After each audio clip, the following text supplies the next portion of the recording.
तो अपना कुंभ में गंगा जी के स्नान के लिए गए थे, लेकिन इन्होंने वहाँ जब साधु संतों की प्रेरणा देखी, वहाँ पर बड़े-बड़े लोग साधु संत वहाँ जन सेवा में लगे थे, बड़े-बड़े आश्रम चले थे।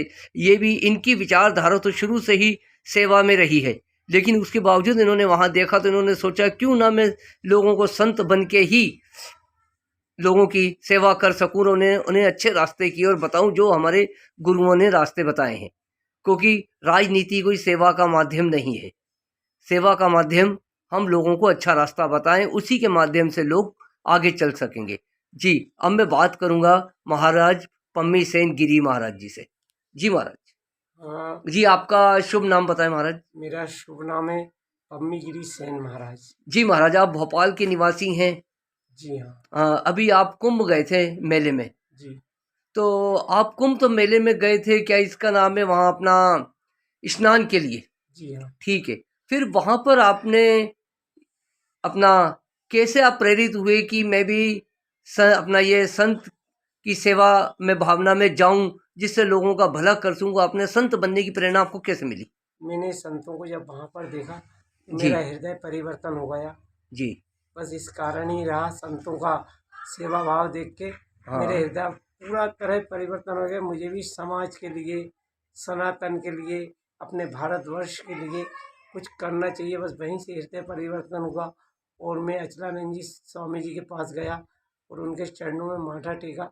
उनने मेरे सर पर आशीर्वाद दिया कि ले आप करिए। उन्होंने मुझे स्वतंत्र संत के रूप में स्वीकार किया। अचलानंद महाराज जी ये कहाँ के हैं और इनका आश्रम वगैरह कहाँ है? कैसा आपसे मुलाकात हुई, कैसे क्या? देखिए, बहुत पहले जब मेरा विवाह भी नहीं हुआ था, हाँ हाँ। उसके पहले महाराज जी भोपाल प्रवास पर थे हाँ हाँ। और मैं बहुत ही खुश नसीब था कि मुझे उनके दर्शन का वो मिला। इसके बाद उज्जैन में कुंभ में भी मुझे 8 दिन उनके साथ रहने का बहुत अनुभव रहा। इसके बाद बस वहीं से मेरा हृदय परिवर्तन हो गया था।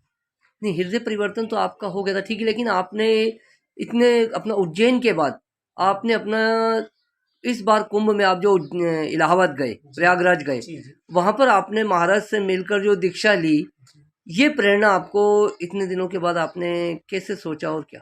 क्या है कि मैं बचपन से ही धार्मिकता में रहा और स्वर्गीय मंगलदास जी महाराज उनके उसमें भी रहा, स्वर्गीय कबरा महाराज जी के उसमें भी रहा और जो संतों के बीच में रह के बस आप समझ जाइए, संतों के बीच में रह के मेरा हृदय पूर्ण परिवर्तन रहा। शुरू से ही किसी पहले संत के रूप में सेवाएं शुरू से ही दे रहा था। अभी आपका परिवार भी है, आपके बच्चे हैं, तो आप जीवन कैसे रहेगा? सब ऊपर वाला करवाएगा। जहाँ पे ठीक है। कृपा राम की हुई तहाँ पे कृपा करे सब कोई। जी। उसके बाद महाराज जी मैं ये चाहूँगा कि आपसे पूछना कि आप ये बताएं कि अभी आपका अगला कार्यक्रम क्या है? अगला कार्यक्रम मंगलवार को सैन चौक पर जाऊंगा, PNT चौराहा, जो वहाँ पर उनके चरणों में महाराज जी माथा थोड़ा जोर टेकूंगा। से बोलें।